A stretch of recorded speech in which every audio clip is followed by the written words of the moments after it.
Welcome back, dear listeners, to another session delving into the horrors that lurk around your everyday life. Think for a moment to when you last held a conviction so strong you could name it an obsession. Was it religious? Was it ethical? Or simply the manipulation of a wise entertainer during moments of heartbreak or instances of drug-induced creative interpretation? Viewer discretion is advised.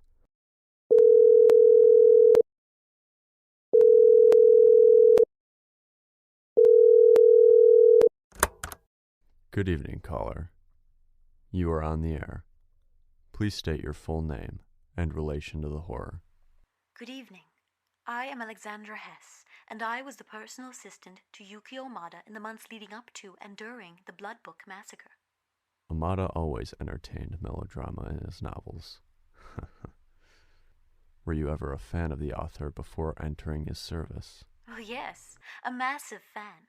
I read all of his books: Burning of the Setting Sun, Cremation of Birth, Rise of a Sunken Womb. Especially loved Rise of a Sunken Womb.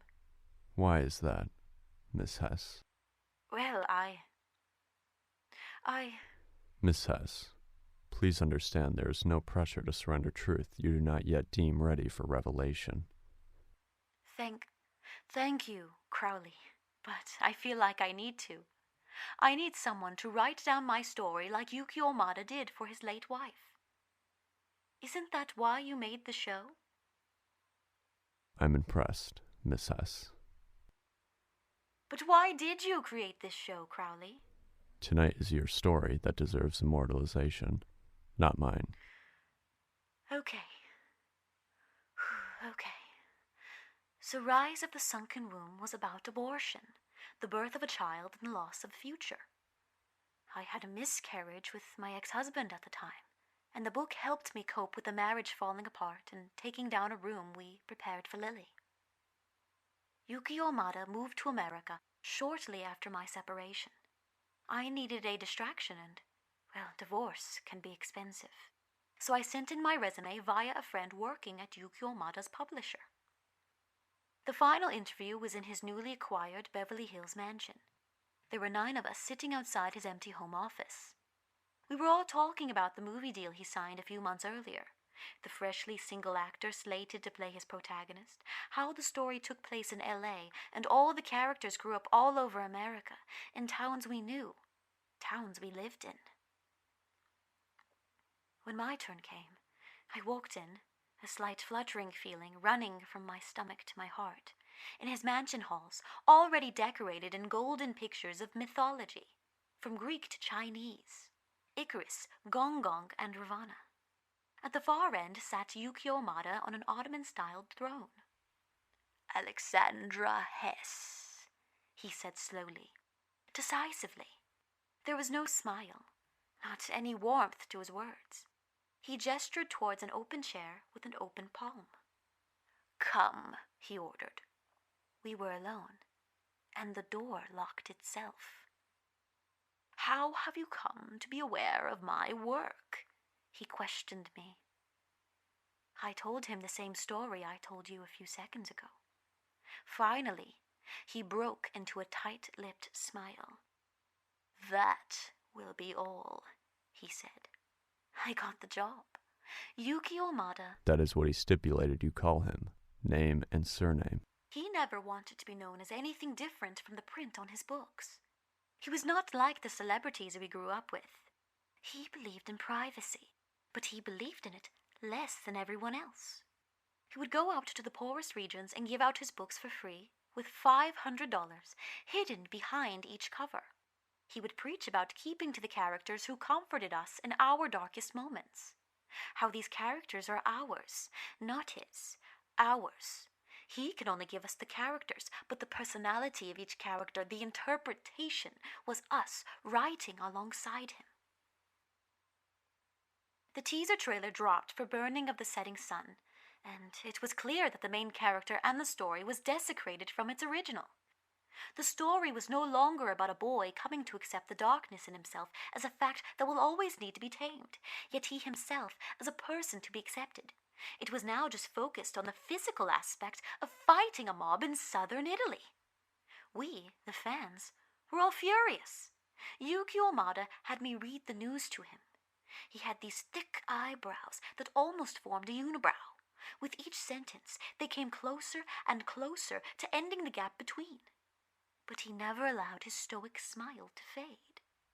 "Leave me," he spoke softly. 3 a.m. the next morning, my ringtone went off. Yuki Omada. I picked up. I was at his house at 3:24 a.m. He had me write down the following. All and any who have read the message of Yuki Omada through his works will tune in to their social media of choice on 1 p.m. Los Angeles time for a message from the author. The other parts of the plan was not for public consumption yet. During his online stream... Excuse me, Miss Hess, but what were the other orders?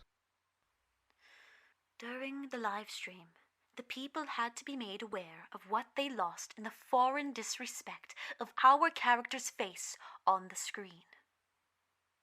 When identity is tied to the fictional and not the self, one easily falls beneath the sway of strong men. Are you talking about fiction or politics? Politics are frequently fiction crafted by people campaigning for votes. And fiction can be used to redefine truths. On the live stream, I realized that. With every hashtag Amada, hashtag drown the Hollywood drought, hashtag kill the childhood molesters.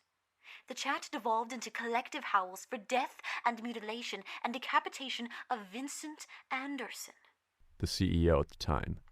He died bloody and... We'll get there. Poor bastard. But for now, Yukio Amada had his speech. He cried, "They have taken the very thing you hold dear.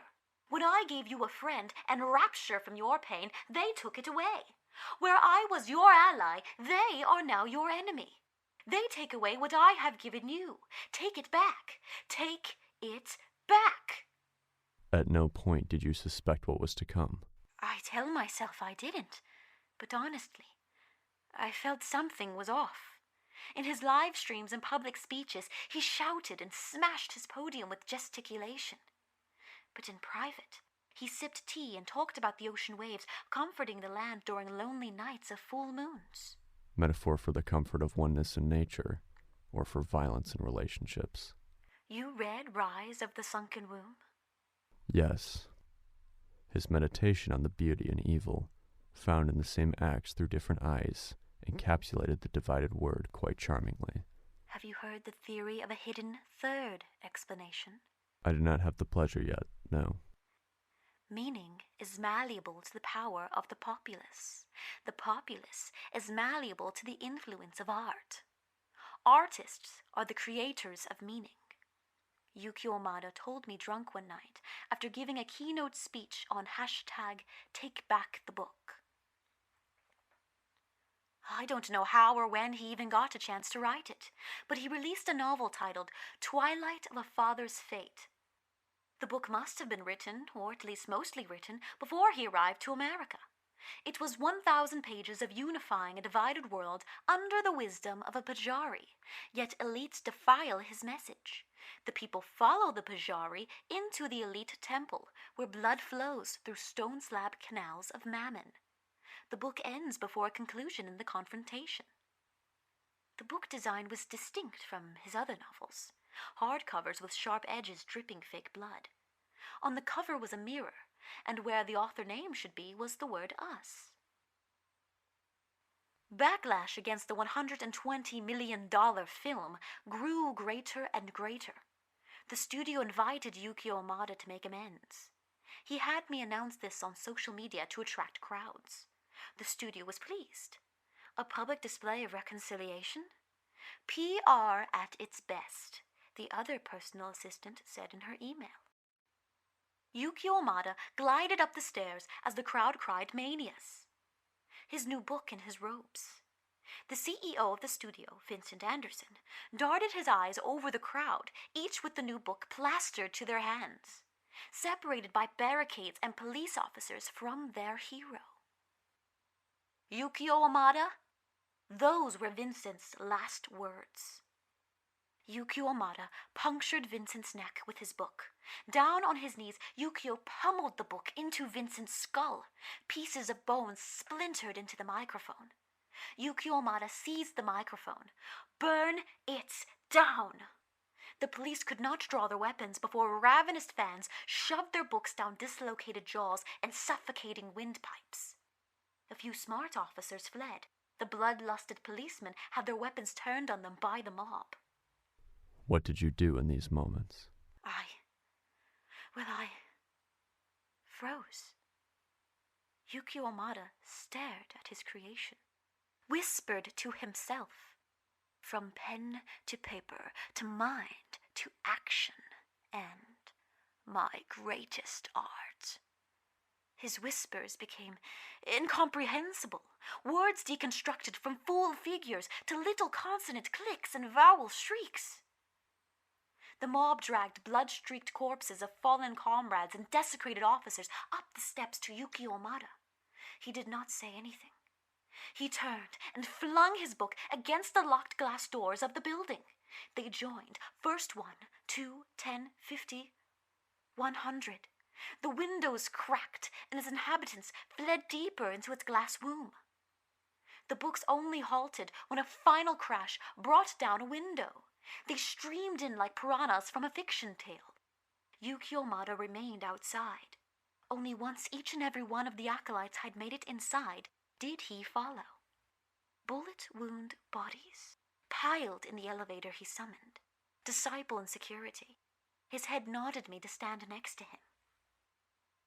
As we reached the final floor, he vomited blood. He forced me to help him to the ghost of Vincent's office. Pictures of Vincent's daughters and wife decorated the desk and wall. He gazed into my eyes as he placed his back against a window. You will be my immortal creation. He smashed through the glass and fell to the concrete 15 floors below. Not too dissimilar to his final literary work. And like his final book, the mob wailed. The collective voices rushing up the stairs and elevators to where the pop culture messiah ended it all. I had not read the book at that point. I didn't know the man was killed in the book by a young personal assistant, a secret traitor. The first few stampeded in with books bloodied and torn. This girl with black hair and no eyebrows was at the front, spit streaming from her mouth to the bloodied book with her. She screamed, "Amada!" She swung the book at my head, missed, and stumbled through the open glass. Just as the book had predicted. Manifestation or zealous commitment. Do you know what came next in the book, Crowley? The Messiah of black-lettered print hath decreed upon himself cast the sins unwrought since Galilee. In his dead hand betrayal, from woman of his love contracted to evil prevail. The disciples he blessed with presence in life shall forego all their eternal strife. Let come all ye faithful and true to drop down into heaven through concrete skull decimation, met where feet step in unbroken chaos of worlds unyielding to understanding. Take flight and follow the fall as your Lord calls to those saved under his thrall. I tried to stop them from diving after him. I saw some of them reach out for my help, those with books not yet broken with bone and skin sticking from pages. But the flood of zealots carried the reluctant offerings from entrance to window, to body piles atop a promised lie of life eternal away from the strife of earth, death on concrete ground. I don't think he believed in the religious aspect of his ritual suicide. I think he was just scared of dying alone and unknown. He wanted to be remembered, and I guess he got that. Book clubs knew the name Yukio Amada and would have always remembered him in good faith. But that wasn't enough. Now, everyone will recall the infamy of Yukio Amada and the Blood Book Massacre. Thank you, dear listener, for spending your time with us. This episode was not a rebuke to any fandoms nor villainization of its adherents. Rather, it simply offers the question, when does obsession, be it in immortality or fame, spill over into delusion? Until next week, I am Crowley, and search the dark corners of your life. Who knows?